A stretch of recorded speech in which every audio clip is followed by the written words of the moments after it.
Bonjour, j'espère que vous allez bien. Alors, on se retrouve pour une nouvelle vidéo, le suivi du portefeuille compte titres ordinaire, c'est l'épisode 60. Je fais une vidéo tous les mois, donc 60, ça fait 5 ans. Donc, une vidéo à peu près autour du 15 du mois, même si là, je suis un petit peu en retard. Donc, le total du compte sur le compte titre ordinaire, c'est 76 800 € pour une plus-value cumulée de 31 000 €. Je suis en performance de 72 000 € depuis que j'ai créé le compte titre ordinaire. Alors, je vous ai mis une illustration de la crise de 1929. Alors l'idée, c'est pas de faire peur, mais on est peut-être dans un contexte, qui, pourrait, s'assimiler à la crise de 1929. On démarre par un avertissement, je ne suis pas conseiller financier et cette vidéo n'a pas pour but de vous proposer un placement financier ou un quelconque conseil d'achat, mais uniquement un but pédagogique et de partage. Vous restez responsable de vos investissements. Alors effectivement, donc, en 1929, il y avait beaucoup de croyances, hein, donc, je vais retenir 3 idées. La première, c'est: «Les arbres montent jusqu'au ciel». Alors aujourd'hui, quand on écoute les discours, notamment sur, l'intelligence artificielle, on a un petit peu, le même type de discours. Le Dow Jones avait à l'époque a été multiplié par 6 entre 1921 et 1929 et l'euphorie collective était un sentiment d'invincibilité. La hausse semblait éternelle. En gros, c'est le TINA, il n'y a aucune autre alternative, c'est la croissance notamment sur la tech. Le deuxième point, c'était on rejoint aussi par rapport à la technologique, il faut revenir dans le contexte donc d'après-guerre, c'était la foi dans le progrès technologique. Alors, il y avait l'électricité, l'automobile, la radio et l'aviation semblaient avoir changé les règles économiques pour toujours. C'est un petit peu, aujourd'hui, le discours, en tout cas depuis, pas mal d'années, que l'on a, c'est, l'IA, les infrastructures, technologiques, vont être durables et vont bouleverser les règles économiques, pour un long moment, justifiant des valorisations stratosphériques. J'y reviendrai. Et le troisième point, c'est tout le monde peut s'enrichir. Donc effectivement, c'est facile de gagner de l'argent. En tout cas, sur la période relativement récente, on va dire post-Covid, donc vous avez beaucoup d'influenceurs qui font des vidéos, où effectivement ils présentent, des portefeuilles avec de très belles performances. Alors, notamment, liées aux ETF avec ou sans effet de levier. C'est sûr, à la sortie du Covid, n'importe qui pouvait investir dans un ETF type SP500 ou Nasdaq 100, sans même comprendre exactement, ce qu'il y a à l'intérieur et voir tranquillement, l'évolution, de la courbe de ces 2 indices américains sur les 5 dernières années. Ils n'ont fait que monter et donc ça donne un sentiment effectivement, d'invincibilité et que voilà, donc, investir dans un ETF SP500 ou Nasdaq 100 vous permet, de gagner de l'argent jusqu'à la fin de vos jours. Avec pourquoi pas, des vidéos sur les intérêts composés et de présenter effectivement tout ça comme, une croissance sans fin. Le deuxième point, c'est qu'à cette époque, l'aveuglement était collectif. Les actions ont atteint ce qui semble être un plateau élevé permanent. C'est ce que disait Irving Fisher, qui était un économiste renommé. Il annonçait ceci le 17 octobre 1929, 7 jours avant le krach. Alors qu'est-ce qui s'est passé en fait, en termes de séquence? Entre 21 et 29, il y a eu une hausse du Dow Jones qui a fait x6 et ensuite il y a eu une chute de 89. La chute était totale entre 1929 et 1932, ce qui a ouvert derrière une période de 25 ans, pour retrouver les sommets. Alors pourquoi je vous dis ça? Donc je prends un exemple, d'ailleurs je salue Stéphanie qui a publié, ce post que je trouve assez intéressant et je vais faire une réponse un peu plus large en fait. Merci pour le travail général et les différentes vidéos. Tes analyses sont pertinentes, néanmoins, je n'arrive pas bien à comprendre ta stratégie. Tu vends assez souvent sur PEA ou compte titre ordinaire. Pourquoi vendre des sociétés que tu avais choisies pour le long terme et qui gardent de bons fondamentaux? Alors effectivement, notamment pour les abonnés sur le site investirsurlongterme.com, dès lors que je réalise un achat ou une vente, je publie en fait, sous forme d'email et donc les abonnés reçoivent au travers d'un email, l'achat ou la vente. Alors généralement, je donne une justification plutôt, qui est souvent, graphique, mais je donne pas forcément un contexte général dans lequel je fais mes achats et mes ventes.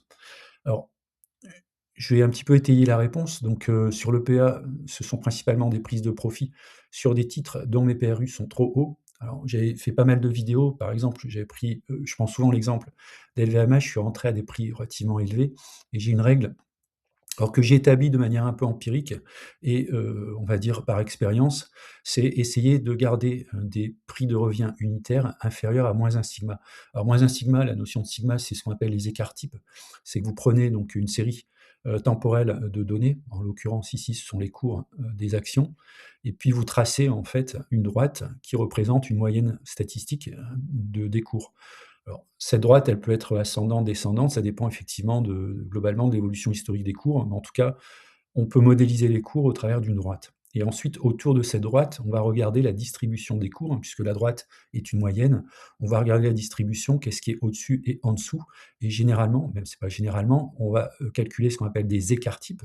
Donc là, c'est un calcul mathématique qui va donner une distribution qui sera toujours la même autour de cette droite de régression, avec ce qu'on appelle donc des écarts types. Globalement, 90 plus de 99 de l'ensemble des données se répartissent entre +3 et -3 sigma. Alors moi, je représente plutôt sur mes courbes les -2 et +2 sigma qui correspondent, alors de mémoire, je crois que c'est autour de 94 ou 96 de la distribution et j'essaye, bien sûr dans ma sélection de choisir, des actions qui sont plutôt en croissance sur le long terme. Donc je vais regarder sur la droite de régression, donc la croissance moyenne annuelle du cours, mais je vais aussi regarder et être très attentif à conserver mon prix de revient sur une valeur inférieure à -1 sigma. Alors lorsqu'on est en période d'euphorie, si vous prenez des actions comme les techs américaines ou le luxe, il y a à peu près encore un peu plus d'un an, et bien le -1 sigma, si on prend, de mémoire LVMH, on était autour de 450 ou 500 € pour la valeur -1 sigma, alors que les cours étaient quasiment au double, entre 800 et 900 €. Donc ça paraissait plutôt, impossible que les cours retournent vers les -1 sigma. Or, c'est ce qui est arrivé dans le temps puisque LVMH a corrigé fortement, à perdre énormément et là, je me suis rendu compte qu'effectivement, j'étais rentré sur LVMH, mais un peu, à des niveaux un peu trop élevés. On devait être, autour des +1 sigma, en fait et donc l'idée, c'est quoi? J'ai un PRU qui est de 600 €. Je pense, que les cours, même s'ils peuvent continuer de monter et qu'ils vont monter dans le temps, mais sur le court moyen terme, on n'est pas à l'abri de corrections et les 600 € sont encore très au-dessus des -1 sigma. Donc, lorsque j'ai un LVMH avec un PRU de 600 € et un cours qui est monté à 645 €, eh bien, j'ai pas hésité, j'ai allégé, pensant, pouvoir en reprendre à un prix inférieur à 600 € et donc faire baisser, mon PRU. Ensuite, sur le compte titre ordinaire, ce sont des prises de bénéfices que j'ai fait sur mes big bets. J'avais fait une vidéo, je pense autour du début de l'année, 2025 où j'avais exprimé quelques big bets, notamment une société qui s'appelle, Giga Cloud Technologies, et il se trouve qu'elle est en très forte plus-value et donc je procède à une prise de bénéfice même si, effectivement, la société peut continuer à grimper, dans le futur. J'ai également, pris des bénéfices sur des sociétés comme Anet qui m'ont, Arista Network, qui m'ont également procuré de forts bénéfices. Alors, en l'occurrence, Anet, je suis carrément sorti de la ligne, hein, puisque pour moi, c'est pas forcément une société, qui aura vocation à rester dans le compte titre ordinaire sur du long terme. Ensuite et là, j'ai fait une série, notamment sur Tesla, avec une forte croyance, une forte conviction. Alors je préfère utiliser conviction que croyance, une forte conviction sur Tesla, dans, les 10 prochaines années et donc c'est une valeur de fonds de portefeuille. Alors elle est très largement surpondérée dans mon portefeuille. Il y a à peu près un an, si je me souviens bien, Tesla avait touché des plus hauts et puis je me suis dit: je conserve parce que je suis investisseur sur le très long terme» et puis l'action a quasiment, perdu, tout ce qu'elle avait pris par rapport au PRU. Elle était passée à peu près de, 490 € à 200 €, donc 50 de moins-value et j'étais presque revenu à mon prix de revient et là, je me suis dit: «Compte tenu de l'analyse de Tesla et de la forte volatilité, est-ce que ça aurait pas été plus intelligent, larguer un peu lorsqu'on était sur des niveaux très hauts?» Le problème, c'est, comment déterminer qu'on est sur un niveau très haut? Et ensuite, pourquoi pas, en cas de forte correction, de revenir sur le titre et de se surcharger à nouveau, puisqu'on a une vision sur le long terme. Donc j'ai raté une première occasion.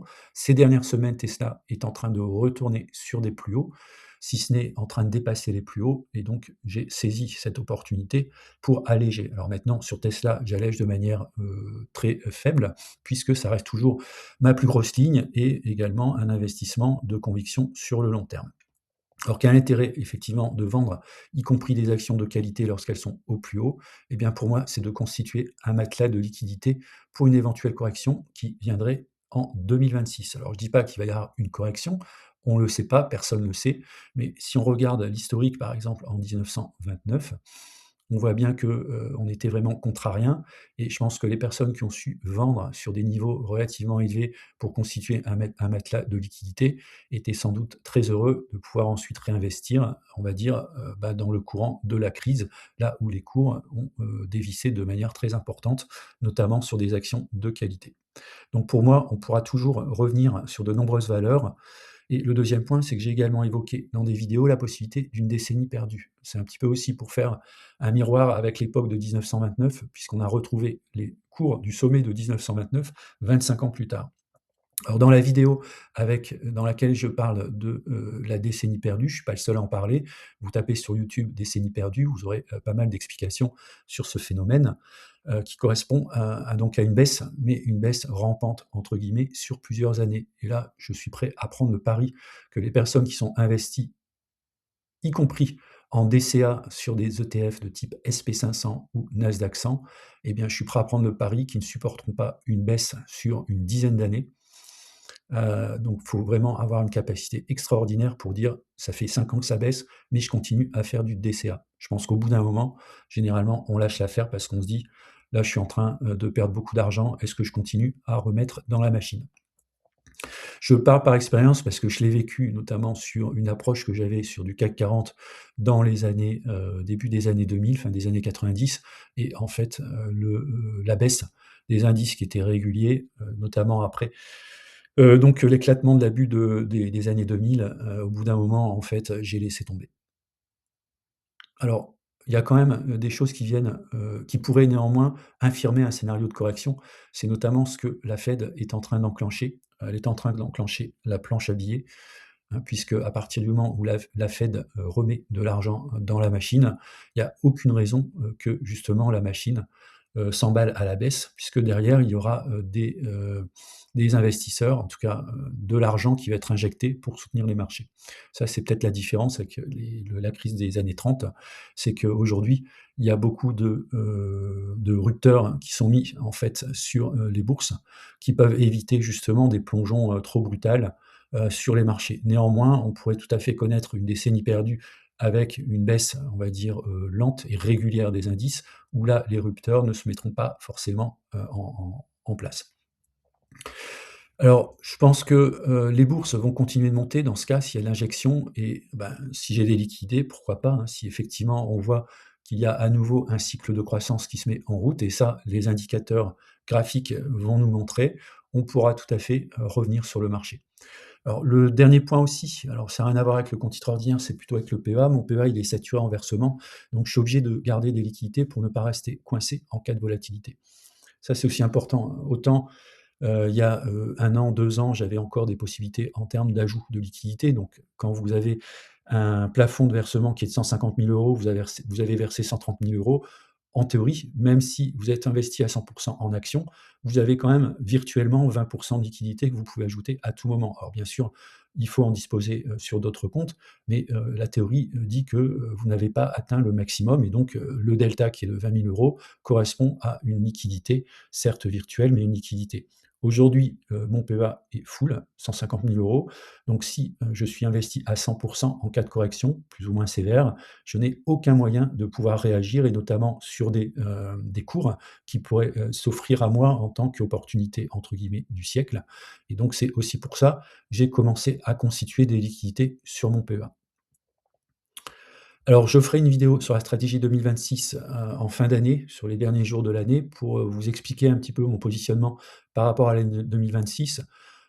Je suis ni, positif ni, négatif sur l'évolution, des marchés, mais je me tiens prêt, aux 2 possibilités, y compris une possibilité, d'une année qui serait une année flat avec pourquoi pas de la volatilité et là, il faudra faire du swing trading. Voilà, hormis, juste le dernier point aussi et ça va correspondre aussi à la vidéo du jour, hormis le taux de change donc, US-euro qui était défavorable en 2025, les portefeuilles ont plutôt bien performé sur l'année et des prises de bénéfices permettent de mettre en cash une partie de cette performance. Alors pour faire l'analyse du portefeuille, je vais utiliser l'application Bagger. Donc vous avez, des liens dans la description. Vous pouvez, si vous souhaitez, prendre un abonnement auprès de, Bagger, c'est ex-IQ Invest de, Hugo. qui a également une chaîne associée. Donc c'est un outil que j'utilise notamment pour la gestion de mon portefeuille compte titres ordinaires. Il y a pas mal de fonctionnalités, screener, vous pouvez faire regarder des analyses détaillées sur chacune des actions. Donc vous avez en lien en fait, donc la possibilité de prendre un abonnement avec un code réduction, qui vous permet d'avoir une réduction de 10.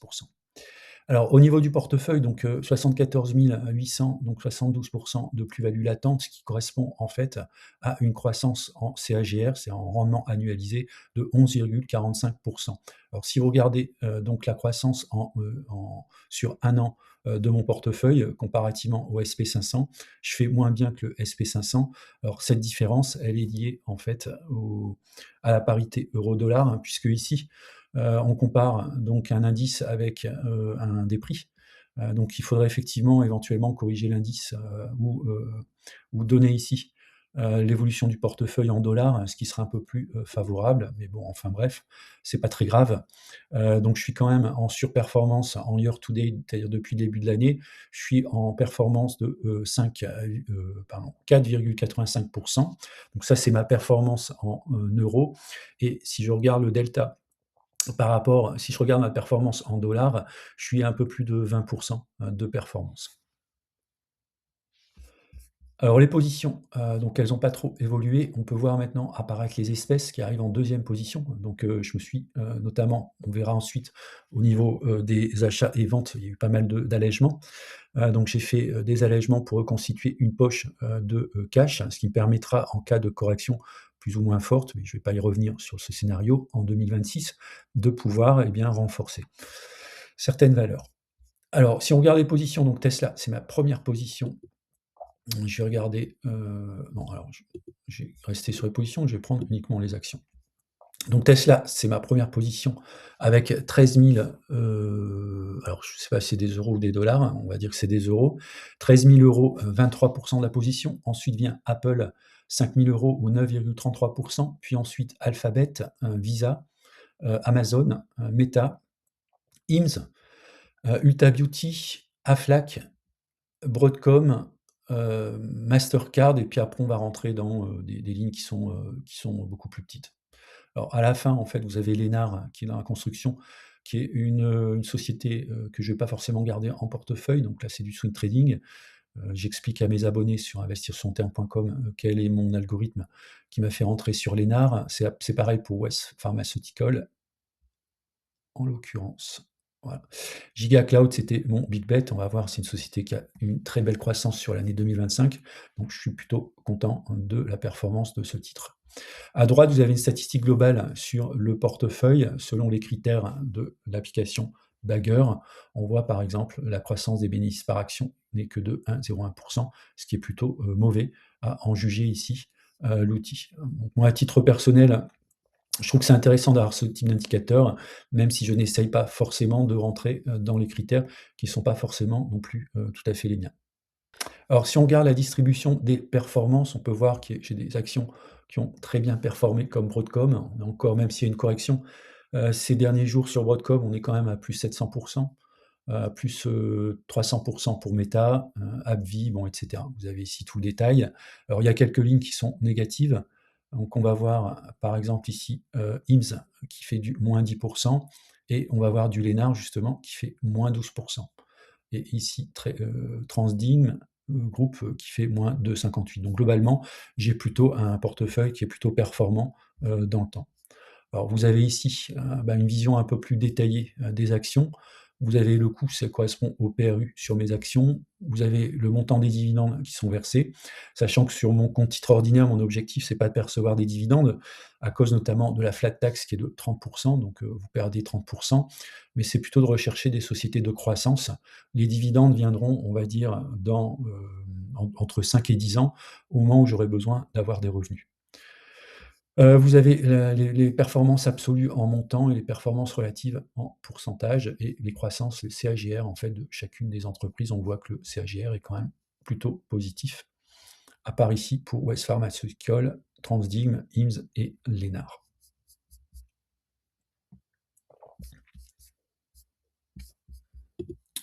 Alors si on regarde côté dividende, donc même si j'ai pas de stratégie dividende, on voit, par exemple, L'évolution des dividendes dans le temps, au début, lorsque j'ai constitué mon compte titre ordinaire, j'avais une approche dividende, donc c'est pour ça que vous voyez les dividendes qui ont monté et ensuite j'ai fait un switch, dans le courant de l'année 2022 pour m'orienter plutôt sur des sociétés de croissance, donc le dividende a forcément baissé puisque j'ai vendu mes sociétés dividendes pour acheter des sociétés de croissance et depuis 2024, on voit que les dividendes remontent. Pourquoi?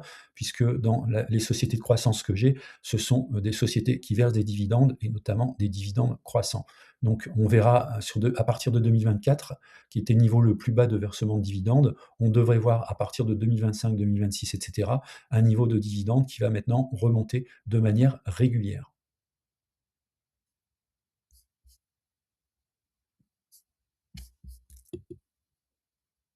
Alors au niveau des flux, c'est-à-dire les versements, vous pouvez voir ici les versements dans le courant de l'année. Alors les versements les plus importants sont plutôt au début de l'année, hein, puisqu'en fin d'année, j'ai pas mal de charges personnelles, notamment, les taxes, hein, foncières, taxes d'habitation. J'ai plusieurs habitations, donc ça coûte relativement cher, plus un rattrapage au niveau des impôts. Autant dire, je fais mon versement minimum sur les derniers mois de l'année. Mon versement minimum est de 350 €. Néanmoins, on peut voir quand même que, mes efforts, sont continus, sur les différentes années et j'essaye d'année en année d'essayer d'augmenter mes apports, notamment sur le compte titre ordinaire puisque mon PEA est blindé. Sachant qu'en 2026, je vais lancer donc, un suivi, hein, du deuxième PEA familial où là, effectivement, il y aura à nouveau des versements qui, j'espère, seront le plus conséquents possible pour atteindre également très rapidement la limite des 150 000 €.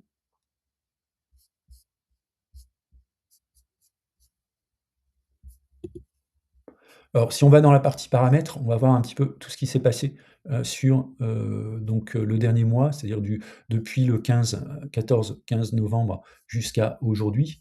Alors, pour les personnes qui sont comme moi chez DeGiro, vous avez un bouton ici «Importer».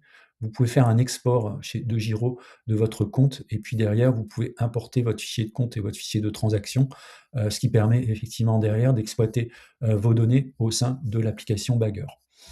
Donc ça évite des saisies manuelles à chaque fois que vous faites des achats ou des ventes ou des dépôts ou autres. Donc c'est automatisé grâce au bouton ici «Importer». Alors ça, c'est pour les personnes qui sont comme moi chez DeGiro. Alors qu'est-ce qui s'est passé en fait? Au mi-novembre, j'ai touché des dividendes de Apple. J'ai vendu, ma ligne PayPal en légère moins-value. Donc ça c'est en fait, mon entrée ici n'a pas été une bonne entrée. Je vais pas faire d'analyse graphique, mais c'est une société à mon avis qui est intéressante, pour du swing trading. Je vais continuer à la suivre, PayPal. D'ailleurs, je vais noter effectivement, de faire un suivi sur PayPal, afin, de pouvoir peut-être rentrer à un meilleur moment. Bon là, j'ai préféré solder avec une faible, moins-value. Ensuite, j'ai touché des dividendes de AbbVie et de West Pharmaceutical, heu, oui, de West Pharmaceutical et ensuite j'ai vendu Fortinet où j'ai réalisé une belle plus-value. J'ai fait ici un achat-vente de Nike. Alors pourquoi c'était tout simplement pour valoriser une moins-value, ce qui me permet par rapport à l'ensemble des plus-values, cumulées depuis le début de l'année, et bien d'amoindrir ces, plus-values et de repartir sur un PRU beaucoup plus bas au niveau de Nike. J'ai vendu également Arista Network. J'avais fait une belle plus-value. C'est pas forcément une société que je souhaitais garder dans le long terme. Par contre, je la garde en watchlist. Je re-rentrais sur Anet en cas de correction. J'ai allégé du, GigaCloud Technologies puisque la société avait bien monté et puis également au niveau, des dividendes, j'ai touché des dividendes de Aflac, également de Visa. J'ai effectué un dépôt de 350 € en début de mois. Généralement, je fais mes, virements en début de mois et puis, derrière, j'ai touché des dividendes de Google et de Microsoft. Donc, il n'y a pas eu d'achat, sur la période, du 15 novembre au 15 décembre, sur, mon compte titre ordinaire, hormis ici, un switch sur Nike où j'ai vendu et acheté pour des raisons purement, fiscales. Voilà, on se rapproche de la fin de l'année, donc dans l'ensemble, je suis plutôt satisfait des performances de mon compte titre ordinaire, même si la parité euro-dollar a plombé sur l'année 2025, la performance la ramenant de à peu près 20 en absolu à 5 en réel, si on ramène, la performance en euros. Mais globalement, je suis plutôt satisfait de ma gestion, je suis plutôt satisfait des lignes, sur lesquelles j'ai investi, même si je pense, continuer à prendre des profits notamment sur les techs, sans pour cela sortir, toutes mes lignes de des techs et peut-être, donc là, c'est une étude que je vais faire sur la fin de l'année, début de l'année prochaine. C'est essayer d'identifier, des, sociétés plutôt cycliques, sur lequel, hors, tech, sur lesquelles, ce serait intéressant d'investir. Alors je ne sais pas encore, puisqu'on est dans le compte titre ordinaire, ça peut être des actions US, ça peut être également, par exemple, des ETF sur des marchés émergents. Donc j'ai pas encore, totalement défini ce que je souhaitais faire avec mes liquidités, mais on le verra sans doute, sur le courant de l'année 2026. Voilà, je vous dis à bientôt pour une prochaine vidéo.